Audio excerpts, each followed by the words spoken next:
Et par exemple, la météo, par exemple. Après, ça exprime donc la pluie, c'est ça? Le mauvais temps. D'accord. Aujourd'hui, le soleil, il est absent. La pluie, les nuages, oh, c'est froid. C'est un texte que j'ai créé, par exemple. C'est la vie d'un lycéen ou lycéenne, tout leur programme. D'accord. Ou, s'il traduit ça, ce sera bien. Ou sinon, ce sera sur des documents comme les BD. Ça, c'est un BD qui est très connu chez les sourds, qui s'appelle Léo, D'accord. un enfant sourd, et qui raconte la vie quotidienne d'un enfant sourd. Voilà. Et à travers toutes ces images-là, eh ben, l'élève, il doit décrire ce qui se passe. Il D'accord. raconte l'histoire mais en images, en donnant, par exemple, la position d'une main, la maman là, qu'est-ce qu'elle fait, etc. etc. D'accord. C'est la description, et dans cette description-là, il faut énormément jouer avec le visage, Oui. parce que quand quelqu'un est triste, on ne peut pas sourire en étant triste. Quelqu'un est gai, on exprime aussi avec les yeux, on bouge le corps, etc. D'accord. En entendant, vous avez la voix pour exprimer votre sentiment. Vous êtes content, vous êtes triste, vous êtes joyeux, vous êtes énervé, on s'entend par la voix. Oui. D'accord? Les sourds, ils n'ont pas ça. D'accord. Comment voulez-vous qu'ils expriment? Ouais. Donc, par exemple, un sentiment de colère, comment vous l'exprimerez en langage de signes? D'accord. D'accord. Et un sentiment de joie, de... D'accord. Et de tristesse, du coup? Ok. Et un plus difficile de déception, par exemple, si vous êtes déçu. Vous êtes déçu. Ce sont des expressions que des personnes qui ne connaissent pas la langue des signes peuvent comprendre. Voilà, tout à fait. Par exemple, si je vous donne un exemple, aujourd'hui, je suis contente. Si je n'exprime pas par mon visage, je fais simplement un signe. D'accord. Très bien. Combien de temps c'est nécessaire pour pouvoir bien maîtriser la langue des signes? Oui, c'est ça. Eh ben, écoutez, ça dépend des personnes. J'ai des personnes qui ont ça dans les mains, qui s'expriment tout de suite. Et alors après, il faut travailler l'expression du visage, il faut travailler le corps dans l'espace. Il y en a qui ont plus de difficultés, mais qui apprennent. Ça dépend des personnes. C'est comme une langue à part entière. Hein. C'est comme l'anglais ou l'espagnol. Ça dépend des personnes. D'accord. Donc, Et vous, ça vous a pris combien de temps? Moi, j'ai la chance parce que j'aime beaucoup, donc je suis tombée dedans, donc j'ai beaucoup de motivation, j'ai beaucoup l'envie d'apprendre, j'ai l'envie d'aider les autres qui prend le dessus, et j'ai travaillé à acharnement, oui, beaucoup d'acharnement. Je peux dire, pendant 3 ans, mon livre de chevet, c'est le dictionnaire LSF, oui. D'accord, donc le LSF, c'est la langue des signes française. Parce que vous m'avez expliqué que, bien sûr, aux États-Unis, on n'a pas la même langue. C'est ASN, c'est American Sign Language. D'accord. Il y a combien de langues des signes dans le monde? Ils ont tout regroupé 121. 121. Oui, mais ce n'est pas du tout international. Hein. Même en France, vous avez des variations. C'est comme l'accent. C'est comme les dialectes aussi. C'est comme les accents. Donc, par exemple, je ne sais pas, ici on dit chaussures en faisant comme ça. Oui. Dans le chaussures, on faisant comme ça. Oui. Et dans le sud, ils vont chaussures comme ça. D'accord. Voilà, donc ça dépend. Ça dépend des régions. C'est comme la chocolatine et le pain au chocolat. C'est ça, voilà, exactement, c'est la même chose. D'accord, donc il y a plusieurs langues. Du coup, on peut dire qu'il y a plusieurs langues de signes dans un même pays. Oui, il y a plusieurs variations, je dirais. Pas mais de signes, ils se comprennent, les personnes? Bien sûr. Je vous donne un exemple. Un Américain qui vont dire je bois. Là, le français dit je bois. Vous prenez combien de temps pour apprendre l'autre?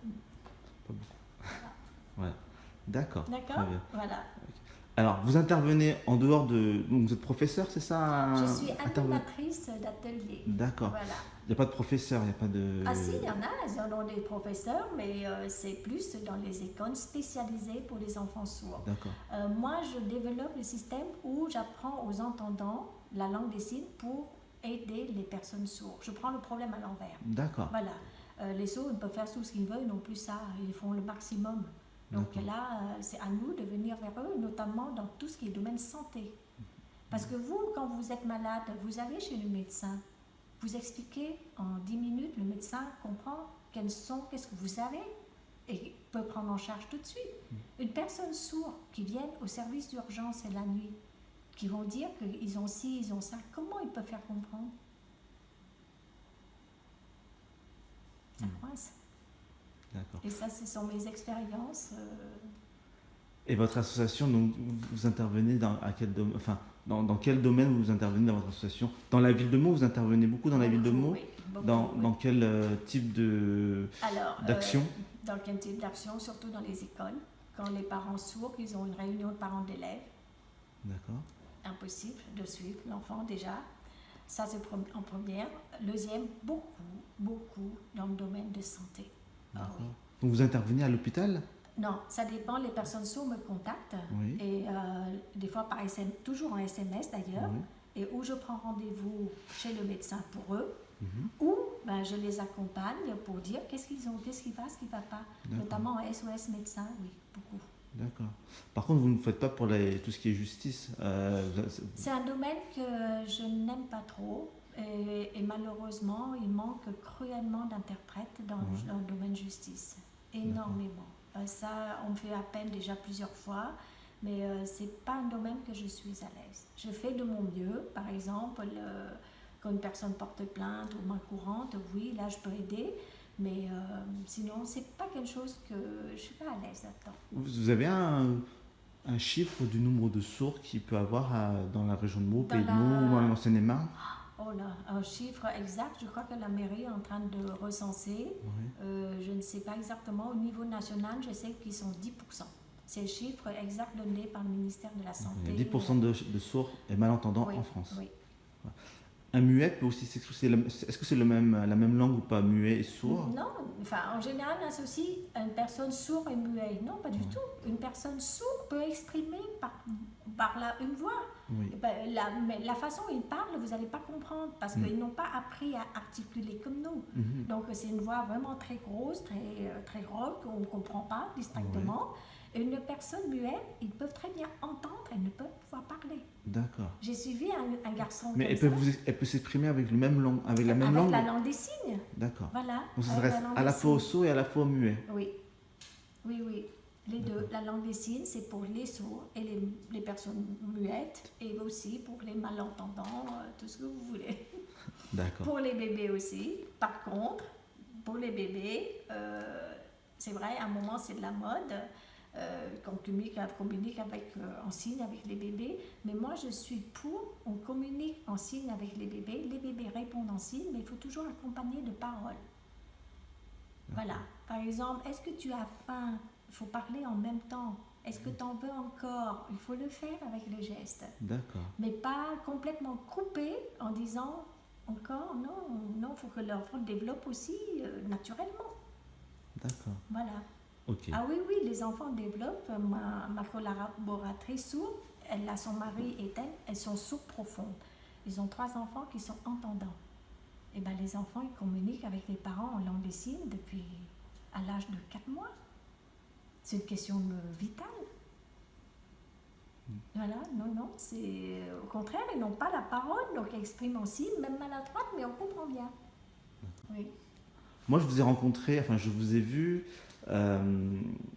lors des vœux de Jean-François Copé. Oui.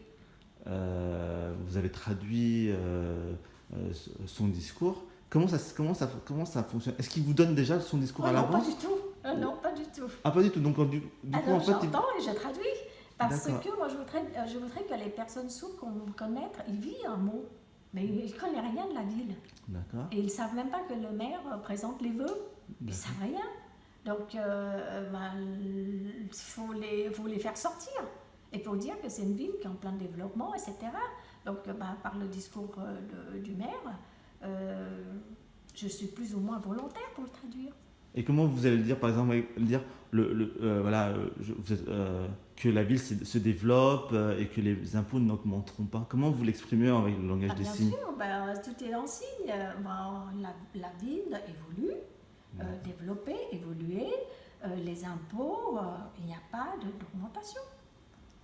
D'accord. Et bonne année, comment on l'exprime? Bonne année. Et joyeux Noël, joyeux Noël. Joyeux Noël.